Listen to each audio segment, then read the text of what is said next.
Okay, first thing we're talking about is the number of zeros. So we'll do both of these things today because neither of them are very hard. If f of x is a polynomial of degree n, so we'll talk about degree again, then f of x equals 0 has exactly n roots, including multiple and complex roots. Okay, so the degree is what you care about today. The degree, remember, please, when it's in standard form, which is what we'll focus on today. When it's in standard form, the degree is what? Do you remember?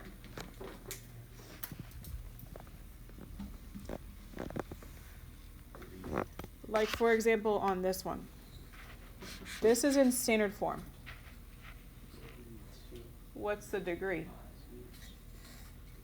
Do I add it up when it's in this? No, you do not. Calvin is saying 3. Yes, it's 3. Okay? It is the what? Highest exponent. So if it's in standard form, you do not add them up. That's when it's in factored form. Okay? So like the graph on your test, you had to add up, but not when it's in standard form. I think a lot of us got messed up with that. Because you kept adding every single time. No, you do not add every single time. When it's in standard form, you take the highest. Okay, so here's what this is saying. Whatever the degree is how many roots or zeros or solutions it will have. That's all it's saying.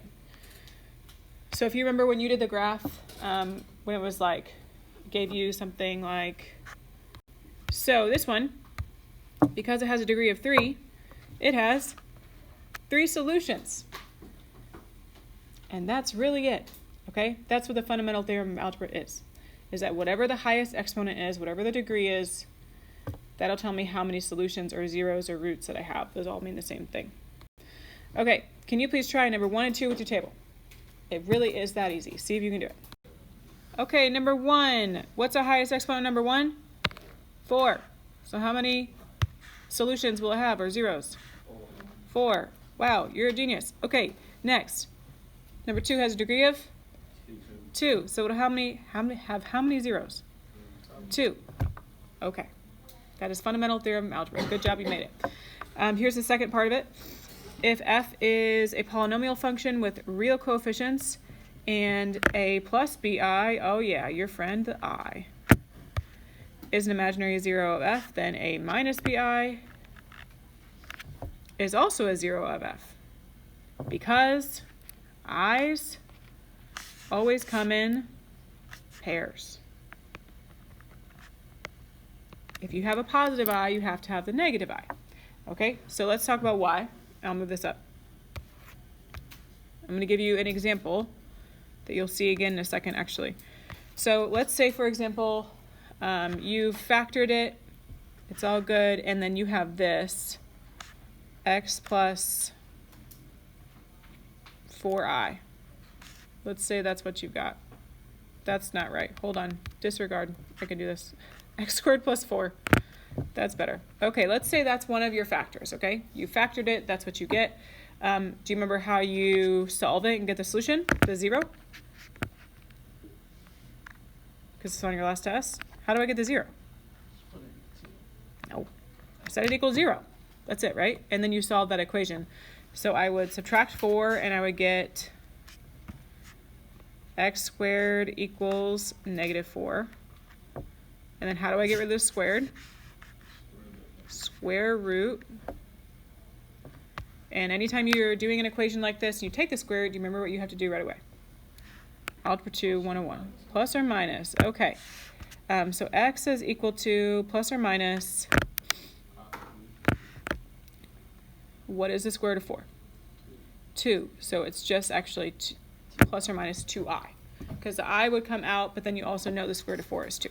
So plus or minus 2i. So do you see how you have two answers, positive 2i, negative 2i? That is why i's always have to come in pairs, okay? Because you end up taking the square root of something like that, x squared plus 4, and then you get plus or minus. Okay, so you're going to see that on the next page here. So what we're going to do is I'm going to give you the zeros, and then you have to write it in factored form. Then you have to actually multiply it out and get it in standard form. So using the fundamental theorem of algebra and the complex conjugates theorem, write an equation of a polynomial given the zeros and the degree. All right. So write a polynomial function f in standard form. This is important. That's not highlighter. Standard form of least degree that has rational coefficients, a leading coefficient of 1, and the zeros of of -1, 0, and 3. Okay, it sounds scary. It's not. Let's start with this. F. So it says it has to be called f, so we're going to call it f. F of x, then, the leading coefficient is 1. Where does the leading coefficient go? In front. Okay, and then the zeros are -1, 0, and 3. Okay, so remember, you know how this works. If you remember solving these, if I had this 0, remember it's opposite, so I would, subtract that. Because then you set it equal to 0 and you solve, right? It ends up being opposite. And then the next one would be x minus 0. I'm going to do it the long way this time, and then I'll go faster on the next one. So I'm trying to make it blue. There we go. And then the last one is going to be what? X minus 3. So when I fix this in a second, I think it'll make more sense. So if I simplify this out, x minus -1 would be what? Well, it would be x plus 1, right? So 2 negatives make a positive here, plus plus. And then this x minus 0 is just x. So I'm going to rewrite this. So the 0 of 0 gives me an x out in front. X minus -1 really gives me x plus 1, and then x minus 3. Does this seem familiar? From this, I would get zeros of 0, -1, and 3. You have done this before. Do you recall? On the graph, okay? And you would tell me multiplicity, bounce across. We're not doing that, though. We're just doing this part. You can't leave it like this because, again, I want it in standard form, and this is factored form. So that is not what I asked for. So you need to get it out of factored form. What do you think you got to do? Multiply. Okay, a reminder that you can only do, to make these notes actually helpful, 2 at a time. If you do more than 2 at a time, then you will not have success, as you may have seen on your test. You cannot try and do all 3 at once. It's just not going to happen. So we are going to first multiply out the x, and that's pretty easy distribution. So we would get x squared plus 1x, or just you can put x. Okay, you now bring this guy down. X minus 3, because we're trying to get in standard form. This is not standard form yet. You now have to multiply again. Okay, so first, outer, inner, last. You guys are good at multiplication. I'm not super worried about this. Try it yourself, see if you can get it. I will put the answer on the board.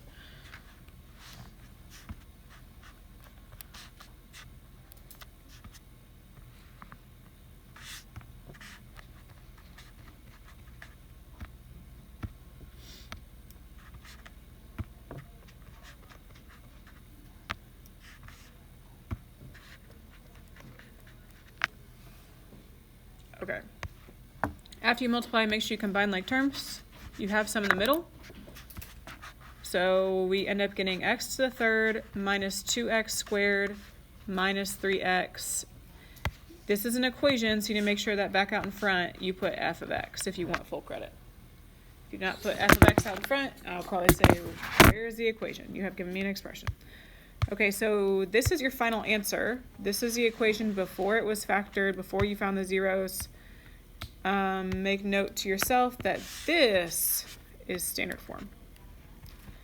So there should not be any parentheses left over. You need to get it from factored form to standard form. Okay? How to multiply.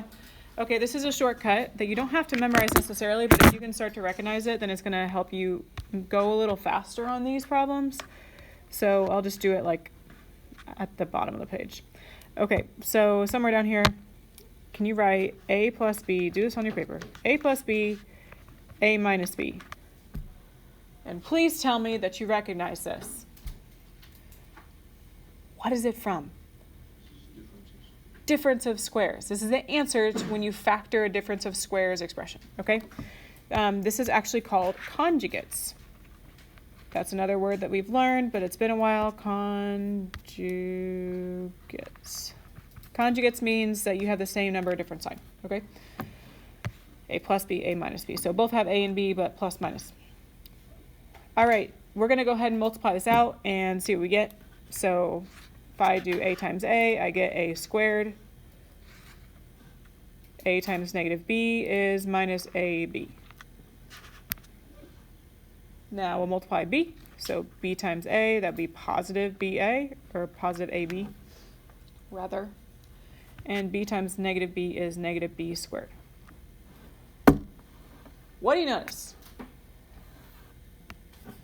Because you gotta combine like terms. What do you notice? What happens to negative AB, positive AB? They cancel. And what are you left with? A squared minus B squared, which is what? Difference of squares. Okay. So when you have conjugates, A plus B, A minus B, this will happen every single time.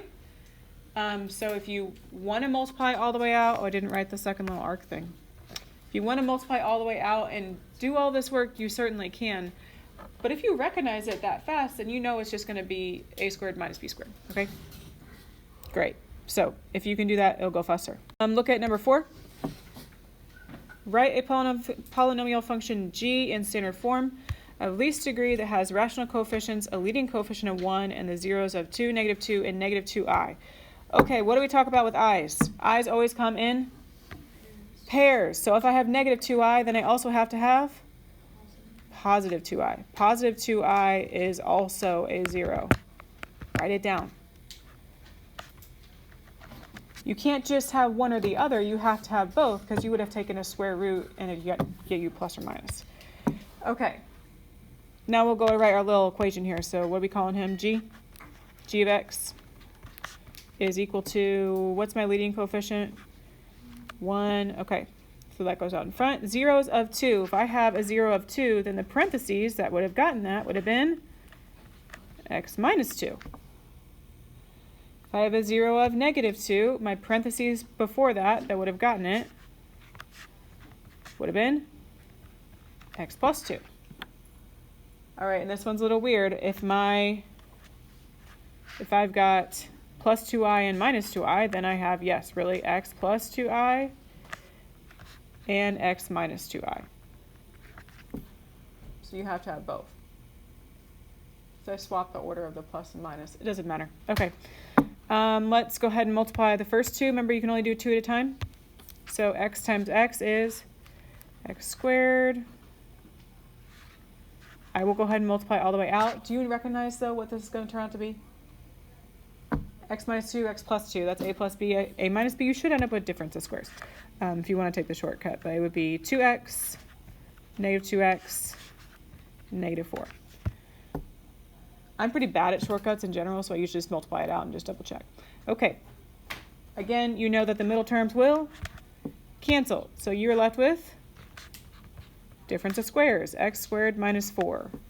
So you have to square the x and you have to square the 2. X squared is x squared, 2 squared is 4. But I don't care if you take the shortcut or not. You can multiply it out for all I care.